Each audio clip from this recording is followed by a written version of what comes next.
بسم اللہ الرحمن الرحیم۔ بسم اللہ الرحمن الرحیم نحمده ونصلی ونسلم علی رسولہ الکریم اما بعد۔ معزز طلبہ، اللہ تعالیٰ سے امید ہے کہ آپ سب خیر و عافیت سے ہوں گے۔ آج ہمارا سبق نمبر 2 ہے، ہدایہ ثانی، اور کتاب النکاح الحمدللہ شروع ہو چکی ہے۔ اس سبق میں ہم بات کرتے ہیں نکاح کے گواہوں کے احکام۔ نکاح کے اندر گواہی شرط ہے، 2 گواہوں کا ہونا ضروری ہے۔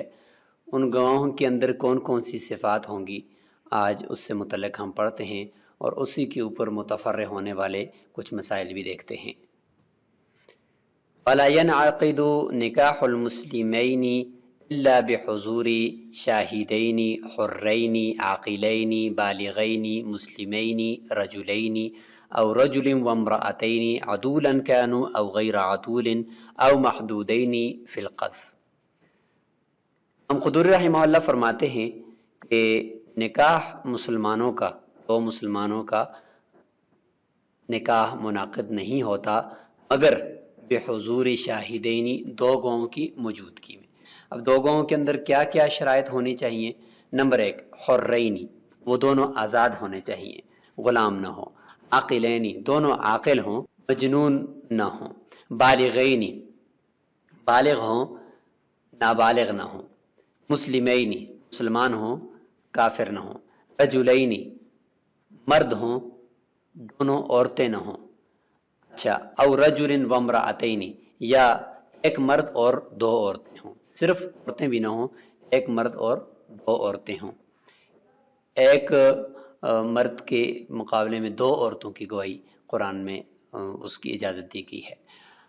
عدولاً کانوا او غیر عدول، چاہے وہ عادل ہوں یا عادل نہ ہوں، فاسق ہوں، پھر بھی ان کی گواہی قبول ہو جائے گی نکاح کے باب میں۔ او محدودین فی القذف، یا ان کو حد قذف لگی ہوئی ہو۔ حد قذف یعنی انہوں نے کسی کے اوپر زنا کی تہمت لگائی ہوئی تھی اور اس کو ثابت نہ کر سکے تھے، تو اس کی وجہ سے ان کے اوپر حد قذف کے 80 کوڑے لگے ہیں۔ تو ان کے بارے میں قرآن مجید میں سورہ نور کے اندر ہے کہ وَلَا تَقْبَلُوا لَهُمْ شَهَادَةً أَبَدًا أُولَٰئِكَ هُمُ الْفَاسِقُونَ، کہ ان کی گواہی کو کبھی بھی قبول نہ کرو، یہ فاسق ہیں۔ تو بے شک وہ محدود فی القذف بھی ہوں، لیکن نکاح کے اندر ان کا گواہ بننا درست ہے۔ یہاں پر ایک بات یاد رکھیں، چونکہ ابھی بھی آگے آئے گی، وہ یہ ہے کہ ایک ہوتا ہے گواہی کے الفاظ ادا کرنا، باقاعدہ گواہی دینا، اور ایک ہوتا ہے گواہ بننا۔ گواہی دینے کے لیے شرائط ہیں کہ انسان محدود فی القذف نہ ہو اور عادل ہو، تو اس کے لیے پھر یہ شرائط ہیں۔ ایک ہوتا ہے گواہ بننا، منہ سے نکالنا نہیں ہے، صرف اس کے سامنے ایک کام ہوگا اور اس نے صرف گواہ بن جانا ہے اس کا، تو اس کے لیے بے شک وہ محدود فی القذف ہو، گواہ بننا اس کے لیے درست ہے، البتہ گواہی ادا کرنا درست نہیں ہے۔ یہ فرق آپ نے یہاں پہ نوٹ کرنا ہے۔ تو یہ شرائط ہیں گواہوں کے اندر، نکاح کے مجلس میں ان کا موجود ہونا 2 گواہوں کا ضروری ہے۔ قال، صاحب ہدایہ فرماتے ہیں، اعلم ان الشہادۃ شرط فی باب النکاح، شہادت، یہ گواہی نکاح کے باب میں ضروری ہے، شرط ہے۔ رسول اللہ صلی اللہ علیہ وسلم نے فرمایا، لا نکاح الا بشہود، کہ گواہوں کے بغیر نکاح منعقد ہی نہیں ہوتا۔ وہو حجۃ علی مالک رحمہ اللہ فی اشتراط الاعلان دون الشہادہ، یہ امام مالک رحمہ اللہ کے خلاف حجت بھی ہے، اعلان کی شرط، اعلان کو شرط قرار دینے میں گواہی کے بغیر۔ امام مالک رحمہ اللہ فرماتے ہیں کہ گواہی شرط نہیں ہے، نکاح کا اعلان شرط ہے،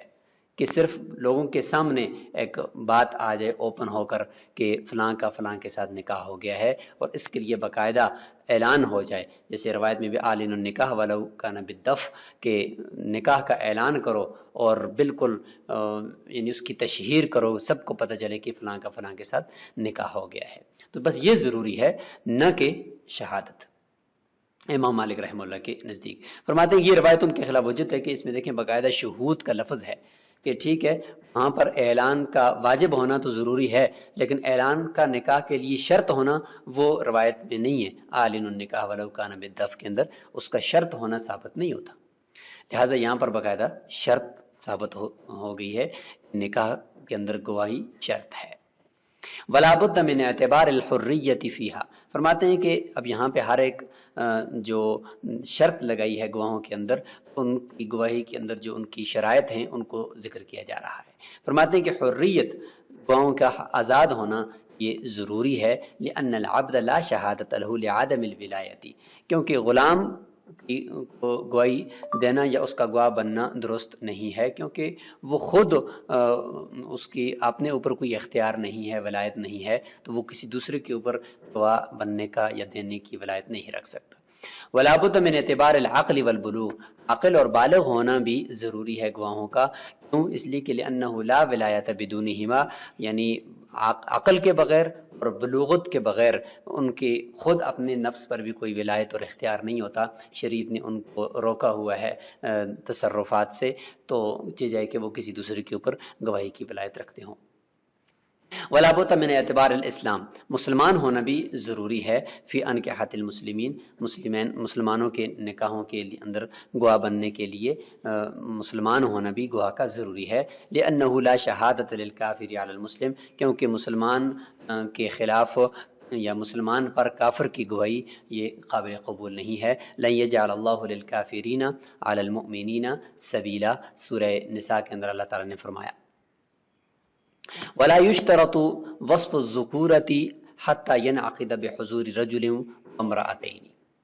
فرماتے ہیں کہ مذکر ہونے کی شرط نہیں ہے، اس لیے متن میں فرمایا کہ او رجل وامرأتین، کہ اگر ایک مرد ہے تو دو عورتیں ہونے چاہیے، دو عورتیں ایک مرد کے قائم مقام ہے تو گویا کہ دو مرد ہو گئے۔ تو فرماتے ہیں کہ مذکر ہونے کا جو وصف ہے گواہی کے اندر یہ شرط نہیں ہے، یہاں تک کہ ينعقد بحضور رجل وامرأتین، ایک مرد اور دو عورتوں کی موجودگی میں بھی نکاح منعقد ہو جائے گا۔ اس میں امام شافعی رحمہ اللہ اختلاف فرماتے ہیں، وہ عورتوں کی گواہی کو قبول نہیں کرتے، اور اس کی مزید تفصیل انشاءاللہ شہادات کے اندر آئے گی۔ ولا تشترط العدالۃ، فرماتے ہیں کہ گواہوں کا یہاں پہ جو گواہ بنیں گے نکاح کے باب میں عادل ہونا ان کا شرط نہیں ہے، فاسق کی گواہی بھی قبول ہو جائے گی۔ حتی ینعقد بحضرۃ الفاسقین عندنا خلاف للشافعی رحمہ اللہ، امام شافعی رحمہ اللہ فرماتے ہیں کہ فاسق کی گواہی قبول نہیں ہے۔ لہو، امام شافعی رحمہ اللہ کی دلیل کہ ان شہادت من باب الکرامتی، کہ گواہی جو ہے وہ کرامت کے باب میں سے ہے، یعنی اس میں عزت اور تکریم ہوتی ہے۔ والفاسق من اہل الاہانہ، جو فاسق آدمی ہے تو وہ تو اہانت کے اس کی جاتی ہے، اور وہ تو اس کا اکرام نہیں کیا جاتا، تو لہٰذا اس کو گواہ نہیں بنائیں گے۔ احناف فرماتے ہیں کہ انہ من اہل الولایتی، فاسق جو ہے وہ ولایت کا اہل تو ہے، یعنی شریعت نے اس کے مسلمان ہونے کی وجہ سے اس کے اپنے نفس کے اوپر اس کو اختیار دیا ہے، وہ اپنے سارے تصرفات کر سکتے ہیں، شریعت نے اپنے نفس کے اوپر اس کو ولایت دی ہے، اختیار دیا ہے۔ جب دیا ہے تو فیکون من اہل شہادتی، جو بھی اہل ولایت ہوگا وہ اہل شہادت ضرور ہوگا، یہ فقہی اصول ہے۔ وہذا، یہ اس وجہ سے یعنی اہل ولایت ہے فاسق، یہ اس وجہ سے کہ لأنه لما لم يحرم الولایت علی نفسہ لاسلامہ لا یحرم علی غیرہ، کیونکہ اس کو جب اس کے اپنے نفس کے اوپر اسلام مسلمان ہونے کی وجہ سے، اس کے اسلام کی وجہ سے ولایت سے محروم نہیں کیا گیا، تو لہٰذا غیر کے اوپر بھی ولایت سے اس کو محروم نہیں کیا جائے گا۔ اور یہاں پر تو اس نے صرف گواہ بننا ہے، گواہی دینی تو نہیں ہے نا، صرف گواہ بننا ہے نکاح کے اندر، کہ اس کے سامنے ایک کام ہو رہا ہے، بس آپ گواہ بن جاؤ۔ لأنه من جنسی، فرماتے ہیں کہ ولایت اپنے نفس کے اوپر یا ولایت کسی دوسرے کے اوپر، جنس اس کی ایک ہے، جب ایک ہی جنس ہے لہذا جب سر اپنے نفس کے اوپر ولایت دوسرے کے اوپر بھی ولایت اس کو حاصل ہوگی۔ وَلِأَنَّهُ صَلُحَ مُقَلِّدًا فَيَصْلُحُ مُقَلَّدًا، فرماتے ہیں کہ جو فاسق آدمی ہے وہ مقلد بھی بن سکتا ہے۔ مقلد کا مطلب ہوتا ہے کہ پہلے تو وہ حاکم بن سکتا ہے، جب فاسق آدمی حاکم بن سکتا ہے، یعنی فاسق کا معنی ہوتا ہے کہ کھلے عام گناہ کرنے والا، تو جب وہ حاکم بن سکتا ہے تو حاکم بننے والا قاضی بھی بنا سکتا ہے آگے کسی کو۔ تو فرماتے ہیں کہ جب وہ قاضی بنانا، مقلد یعنی قضاء کا عہدہ نا، اس کا قلادہ پہنا سکتا ہے کسی دوسرے کو، تو فیصلہ مقلدن، خود بھی وہ مقلد بن سکتا ہے، یعنی قلادہ پہن سکتا ہے اور اس جگہ کا یعنی قاضی بن سکتا ہے۔ جب خود قاضی بھی بن سکتا ہے، خود حاکم بھی بن سکتا ہے، تو وقضا شاہدن، تو خود گواہ بھی بن سکتا ہے۔ والمحدود فی القذف من اہل الولایتی، محدود فی القذف آخر میں فرمایا کہ وہ بھی گواہ بن سکتا ہے نکاح میں، کیوں؟ اس لیے کہ وہ بھی اہل ولایت میں سے ہے۔ یکون من اہل الشہادہ، کیونکہ اپنے نفس کے اوپر اس کو بھی ولایت حاصل ہوتی ہے، صرف تہمت کی وجہ سے اس کو حد لگی ہے، البتہ گواہی ادا نہیں کر سکتا، جس طرح سے ہم نے سبق کے شروع میں فرمایا۔ فیکون من اہل الشہادۃ تحملا، بس وہ گواہی کو اٹھانے کا، تحمل شہادت کا اہل ہے۔ ایک ہوتا ہے تحمل شہادت یعنی گواہ بننا، اور ایک ہوتا ہے ادائے شہادت گواہی دینا، اس کا وہ اہل نہیں ہے۔ وانما الفائت ثمرۃ الادائی، فرماتے ہیں کہ اس کے حق میں جو فوت ہے گواہی کی وہ شک ہے، کون سی؟ ادائے شہادت، ادائے شہادت کا جو ثمرہ ہے وہ اس کے حق میں فوت ہے، نہیں ہے، کیونکہ قرآن میں ہے کہ لا تقبلوا لهم شہادۃ ابدا لجریمتی، کیونکہ اس کا جرم ہے کہ اس نے تہمت لگائی ہے کسی پر اور ثابت نہ کر سکا۔ تو فرماتے ہیں ولا یبالی بفواتہ، ثمرۃ الادا یعنی ادائے شہادت کا فوت ہونا اس کے حق میں اس کی کوئی پرواہ نہیں ہے، یا نکاح کے باب میں، کما فی شہادت العمیان، عمیان جیسے کہ اندھوں کی گواہی، اندھا آدمی اگر سن سکتا ہے تو وہ گواہی بھی دے سکتا ہے، تو لہٰذا جس طریقے سے اس یعنی گواہ بن سکتا ہے، دے تو نہیں سکتا کیونکہ وہ دیکھ ہی نہیں رہا، تو جس طریقے سے اندھا آدمی گواہ بن سکتا ہے نکاح کے باب میں، اسی طریقے سے یہ محدود فی القذف بھی گواہ بن سکتا ہے۔ وابنی العاقدین، اور دو عاقد ہیں یعنی عقد کرنے والے دو ہیں، ان میں سے ایک گواہ ایک کا بیٹا ہے اور دوسرا گواہ دوسرے کا بیٹا ہے، تو وہ صرف گواہ بنے ہوئے ہیں، ان کے سامنے ان کے والدین اگر نکاح عقد کر رہے ہیں تو ان کا گواہ بننا درست ہے، البتہ ان کا گواہی دینا اپنے والدین کے حق میں درست نہیں ہے، ان کے خلاف درست ہے۔ تو جس طریقے سے یہ گواہ بن سکتے ہیں یعنی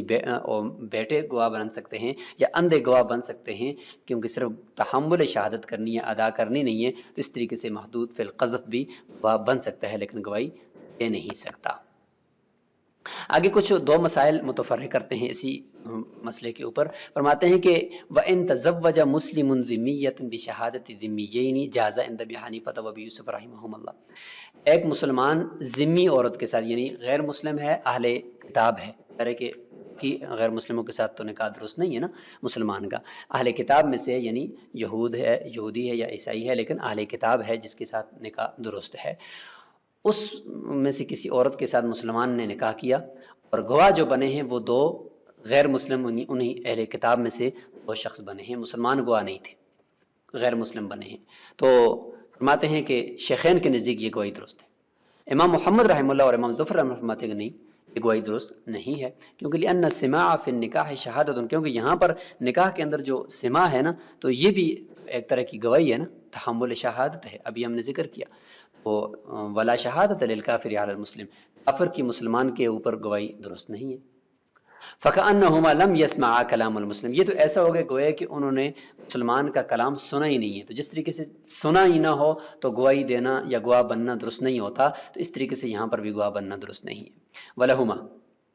شیخین فرماتے ہیں ان شہادت شرطت فی النکاح علی اعتبار اثبات الملک، گواہی جو یہاں نکاح کے اندر شرط کی گئی ہے وہ ملکیت کو ثابت کرنے کے اعتبار سے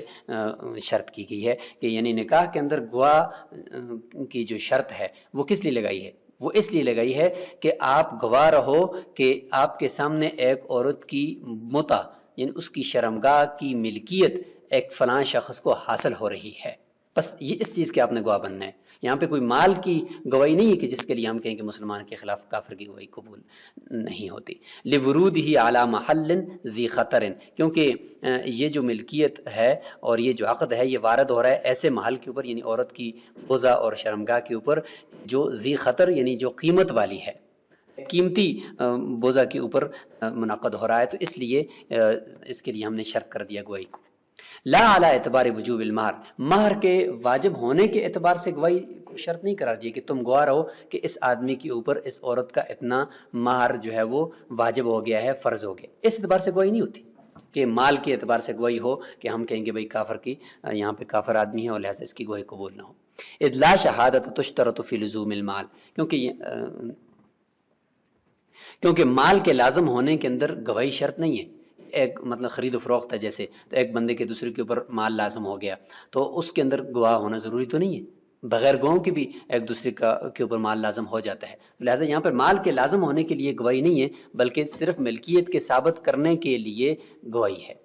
وہما شاہدانی علیہ، اور یہاں پر اگر دیکھا جائے تو یہ دونوں جو کافر ہیں غیر مسلم، یہ اپنی جو ذمیہ عورت غیر مسلمہ عورت ہے اس کے خلاف گواہی دے رہے ہیں، اس کے حق میں گواہی نہیں دے رہے کہ اس کے خلاف گواہی دے رہے ہیں، کیونکہ وہ گواہی دے رہے ہیں کہ اس عورت کی بزا اور شرمگاہ اس کا یہ شخص مالک ہو گیا ہے۔ تو محترم چیز کے لیے گواہی ہوتی ہے نا، تو ملک بزا، ملک متع یہ ایک محترم ہے، مال جو ہے وہ اتنا محترم نہیں ہے، وہ تو بغیر گواہوں کے بھی ثابت ہو جاتا ہے، تو لہٰذا محترم چیز کی گواہی ہے اور وہ ہے عورت کی بزا۔ تو یہاں پر ذمی اپنی ذمیہ عورت کے خلاف گوئے کے گواہی دے رہے ہیں اور مسلمان کے حق میں گواہی دے رہے ہیں، تو مسلمان کے حق میں کافر کی گواہی قبول کر لی جاتی ہے، تو اس لیے قبول کی جائے گی۔ بخلاف ما اذا لم يسمع کلام زوجی، بخلاف اس صورت کی کہ جس صورت میں انہوں نے شوہر کے کلام کو سنا ہی نہیں ہے، جیسے کہ قیاس کیا ہے امام محمد رحمہ اللہ نے کہ یہ ایسے ہوگے جیسے کہ انہوں نے مسلمان کے کلام کو سنا ہی نہیں ہے، تو جب سنا نہ ہو تو گواہی درست نہیں ہوتی، تو اس صورت میں بھی گواہی درست نہیں ہوگی۔ تو فرماتے ہیں کہ یہ قیاس مع الفارق ہے، کیونکہ جب کلام کو سنے گے نہیں، شوہر کے کلام کو سنے گے ہی نہیں گواہ، تو پھر تو ان کا گواہ بننا درست ہے ہی نہیں۔ اس کی وجہ کیا ہے؟ اس یہ کہ لأن العقد ينعقد بكلامهما، کیونکہ عقد نکاح منعقد ہی ہوگا عاقدین یعنی میاں بیوی یا ان کے وکیلوں کے کلام سے۔ جب تک وہ کلام ایجاب اور قبول کا نہیں ہوگا تو عقد منعقد ہی نہیں ہوگا۔ جب منعقد ہی نہیں ہوگا تو وشہادۃ شرطت علی العقد، گواہی تو عقد کے اوپر مشروط ہے کہ عقد ہوگا اور عقد ہوتے ہوئے الفاظ ادا ہوں گے تو اس کے اوپر گواہی شرط ہے۔ جب الفاظ ہی ادا نہیں ہوں گے تو پھر گواہی بھی شرط نہیں ہوگی، تو اس لیے اس پر قیاس کرنا تو بہرحال درست نہیں ہے۔ مستبی قول اس میں شیخین کا ہے، تمام فتاوی کی کتب میں شیخین کے قول کو راجح قرار دیا گیا ہے۔ دوسرا مسئلہ ہے جو متفرع ہوتا ہے کہ ایجاب و قبول کے دوران دو گواہوں کا ہونا ضروری ہے، تو اس کے لیے ایک مسئلہ یہ ہے، ایک شخص والد ہے، وہ اپنی بیٹی کا نکاح کسی دوسرے شخص کے ذریعے سے کروا رہا ہے کہ تم میری بیٹی کا نکاح کرواؤ، تو وہ شخص جو ہے والد کی اور ایک اور شخص ہے اس کی موجودگی کے اندر بیٹی کا نکاح کراتا ہے، تو کیا یہ نکاح درست ہوگا؟ تو اس حوالے سے یہ مسئلہ ہے کہ ومن امر رجلا بان یزوج ابنته الصغیرہ، کہ ایک آدمی نے دوسرے کو حکم دیا، وکیل بنایا اس کو کہ میری بیٹی کا نکاح وہ کسی دوسرے کے ساتھ کرائے۔ یہ چھوٹی بیٹی کا ذکر کیا ہے، بڑی بیٹی ہو تو اس کو تو خود بھی ولایت ہوتی ہے، اگر والد موجود نہ بھی ہو تو وہ بیٹی اگر موجود ہے تو وہ خود ایسا ہے کہ اس نے نکاح کرا دیا، تو اس کا مسئلہ الگ سے آ رہا ہے، اس لیے چھوٹی بیٹی کا ذکر کیا۔ تو چھوٹی بیٹی کا نکاح کرانے کا وکیل بنا دیا ایک شخص کو باپ نے، فزوجہا، تو اس وکیل نے اس لڑکی کا نکاح کسی تیسری شخص کے ساتھ کرایا، والابو حاضر، باپ بھی موجود ہے، موکل، شہادتی رجل واحد، ایک شخص کی گواہی کے ساتھ، یعنی ایک شخص بھی موجود ہے، اب بھی موجود ہے، اور وہ وکیل بھی موجود ہے جو نکاح کرا رہا ہے۔ سواہما یعنی موکل اور وکیل، موکل باپ اور وکیل وہ دوسرا شخص جو نکاح کراتا ہے، ان کے علاوہ، ان دو کے علاوہ ایک تیسرا شخص بھی موجود ہے، اس کی گواہی کے ساتھ نکاح کرا دیا تو نکاح درست ہو جائے گا۔ لأن الاب یجر مباشرا لاتحاد المجلس، آپ کو ایسا قرار دیا جائے گا کہ گوئے کہ خود وہ عقد نکاح کرا رہا ہے، کیونکہ نکاح کے عقد کے اندر وکیل طرف سارے حقوق نہیں لوٹتے بلکہ وہ موکل کی طرف لوٹتے ہیں، تو گویا کہ یہاں پہ خود باپ موجود ہے، مجلس بھی متحد ہے، تو گویا کہ یہ نکاح خود باپ کروا رہا ہے، تو فیکون الوکیل سفیرا و معبرا، وکیل صرف سفیر ہوگا اور صرف تعبیر کرنے والا ہوگا باپ کی طرف سے، باقی گویا کہ سارا عقد باپ کروا رہا ہے۔ تو فیبقى المزوج شاہدا، بس یہاں پہ شادی کرانے والا جو وکیل ہے وہ گواہ بن جائے گا،